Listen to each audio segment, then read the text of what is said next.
안녕하세요. 유픽입니다. 오늘 5월 11일 장은 한마디로 말하면 코스피는 또 한 번 역사를 썼고 코스닥은 종목별 온도 차가 매우 컸던 장이었습니다. 오늘 코스피는 장중 7,800선을 넘어섰습니다. 코스피는 7,822포인트대 4% 넘는 급등 흐름을 보였습니다. 초보자분들은 여기서 이렇게 이해하시면 됩니다.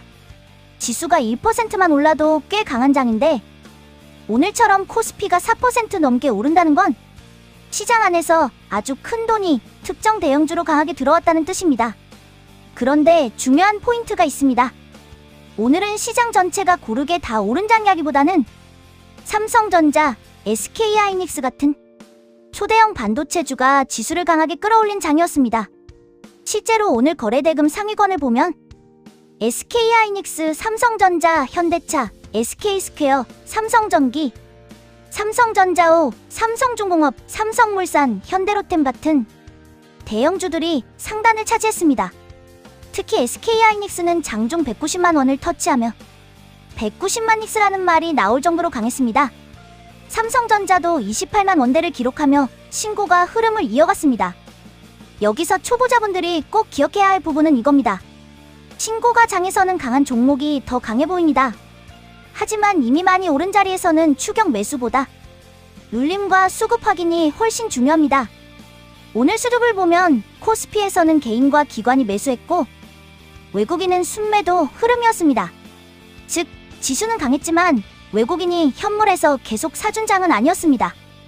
이 말은 무엇이냐면 지수는 강하지만 내일도 무조건 오른다고 단정하면 위험하다는 뜻입니다. 반면 코스닥은 코스피와 분위기가 달랐습니다.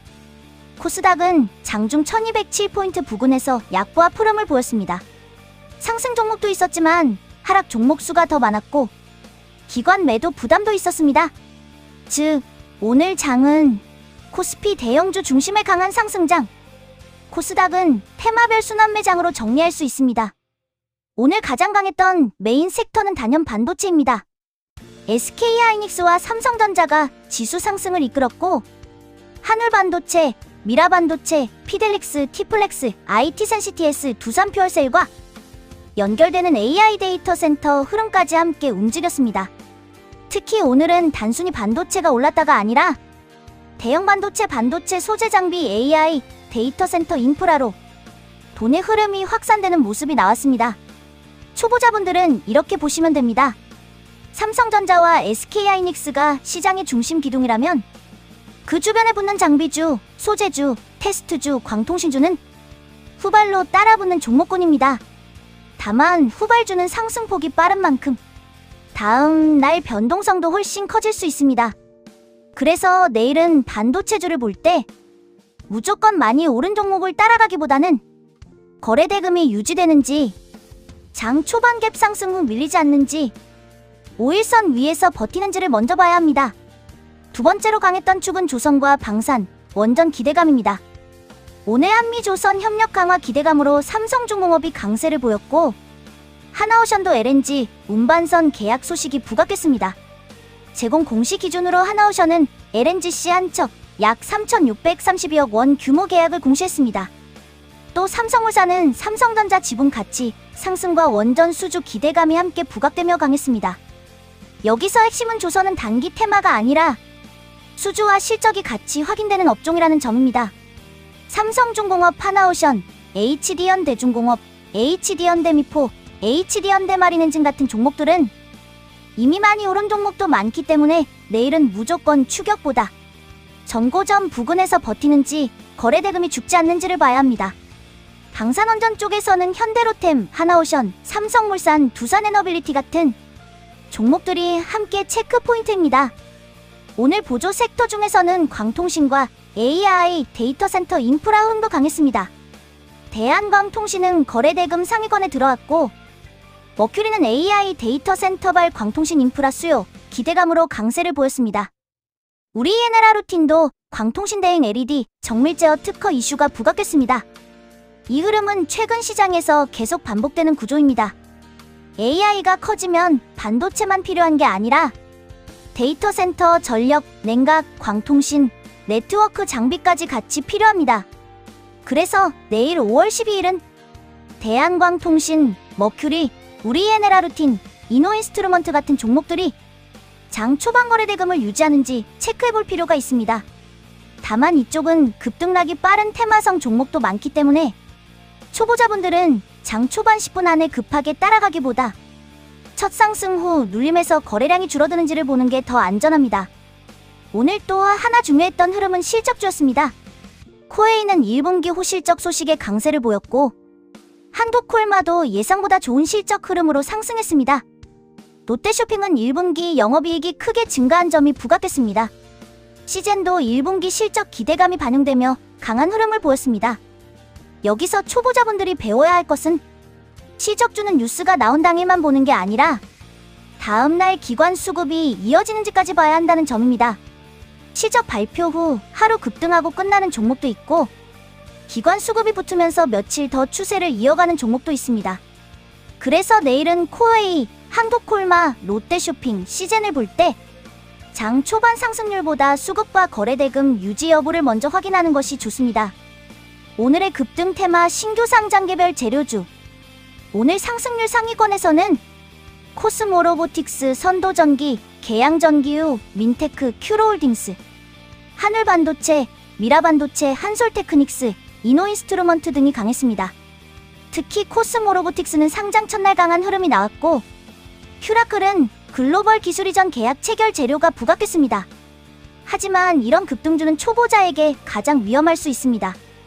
왜냐하면 상한가나 급등 종목은 좋아 보여도 다음날 갭상승 후 바로 밀리는 경우가 많기 때문입니다. 그래서 내일은 급등주를 볼 때 첫 번째, 장 초반 거래 대금이 유지되는지, 두 번째, 전일 종가를 지켜주는지, 세 번째, 윗꼬리가 길게 나오지 않는지, 이 세 가지를 꼭 확인해야 합니다. 내일의 관심주는 매수 추천이 아니라 내일 시장에서 돈이 계속 남아있는지 확인할 관찰 리스트입니다. 1점 반도체 대장주. 먼저 SK하이닉스와 삼성전자입니다. 오늘 코스피 신고가의 중심이었기 때문에 내일도 시장 전체 분위기를 보려면 이 두 종목을 먼저 봐야 합니다.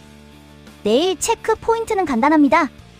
SK하이닉스가 오늘 고점 부근을 다시 도전하는지, 삼성전자가 28만 원대 위에서 버티는지, 그리고 두 종목의 거래 대금이 오늘처럼 유지되는지입니다. 만약 두 종목이 장 초반부터 강하게 버티면 반도체 후발주에도 다시 기회가 생길 수 있습니다. 반대로 두 종목이 갭상승 후 밀리면 후발 반도체주는 더 빠르게 흔들릴 수 있습니다. 2점 반도체 후발주.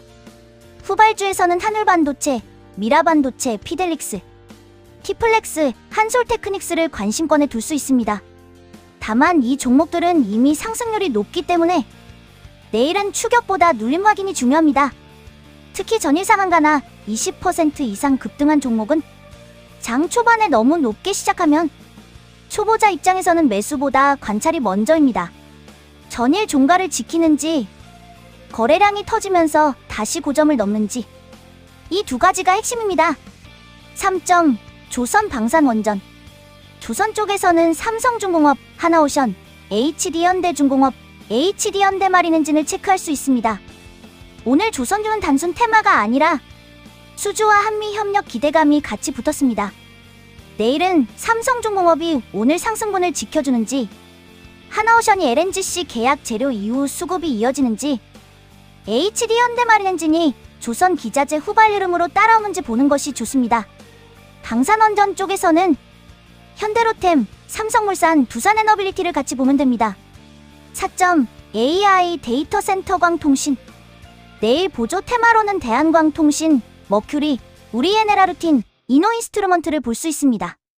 오늘 대한광통신은 거래대금 상위권에 있었고 머큐리도 AI 데이터센터 인프라 기대감이 붙었습니다. 이 테마는 반도체가 강할 때 같이 움직일 가능성이 있습니다. 다만 광통신주는 변동성이 큰 편이라 내일은 첫 급등을 따라가기보다 눌림 후 다시 거래대금이 붙는지를 보는 게 좋습니다. 5점 실적주. 실적주에서는 코웨이, 한국콜마, 롯데쇼핑, 시젠을 체크할 수 있습니다. 이 종목들은 급등 테마주와 다르게 실적이라는 확인 가능한 재료가 있습니다. 내일은 오늘 오른 가격을 지켜주는지, 기관 수급이 이어지는지, 거래 대금이 급감하지 않는지를 보면 됩니다. 특히 실적주는 하루짜리 뉴스로 끝나는지, 아니면 기관 수급이 붙으면서 추세가 이어지는지가 중요합니다. 내일 대응 전략. 내일 장에서 가장 중요한 건 흥분하지 않는 것입니다. 오늘처럼 코스피가 역사적 신고가를 쓰면 초보자분들은 지금이라도 사야 하나라는 마음이 생깁니다. 하지만 주식에서 가장 위험한 순간이 바로 모두가 강하다고 느끼는 순간에 급하게 따라가는 것입니다. 내일은 세 가지를 기억하시면 됩니다. 첫째, SK하이닉스와 삼성전자가 버티는지 먼저 본다. 이 두 종목이 흔들리면 지수도 흔들릴 수 있습니다. 둘째, 오늘 급등한 종목은 장 초반 추격하지 않는다. 갭상승 후 밀리면 손절도 어렵고 대응도 늦어집니다. 셋째, 미수신용은 사용하지 않는다. 신고가 장일수록 변동성이 커지고 하루 조정만 나와도 계좌가 크게 흔들릴 수 있습니다. 특히 내일은 반도체 대장주가 쉬는지, 조선과 전력광통신으로 순환매가 이어지는지, 실적주에 기관 수급이 붙는지를 중심으로 보면 됩니다. 오늘 시장은 코스피 신고가라는 큰 그림 안에서 반도체가 지수를 끌고 조선광통신 실적주가 뒤따라 움직인 장이었습니다. 하지만 코스닥은 약했고 상승 종목보다 하락 종목도 많았기 때문에 시장 전체가 다 강했다고 보기는 어렵습니다. 그래서 내일은 대장주는 버티는지, 후발주는 거래 대금이 유지되는지, 급등주는 전일 종가를 지키는지, 이 세 가지만 차분하게 확인하시면 됩니다. 구독, 좋아요 눌러주시고 내일도 돈이 어디로 이동하는지도 함께 보겠습니다.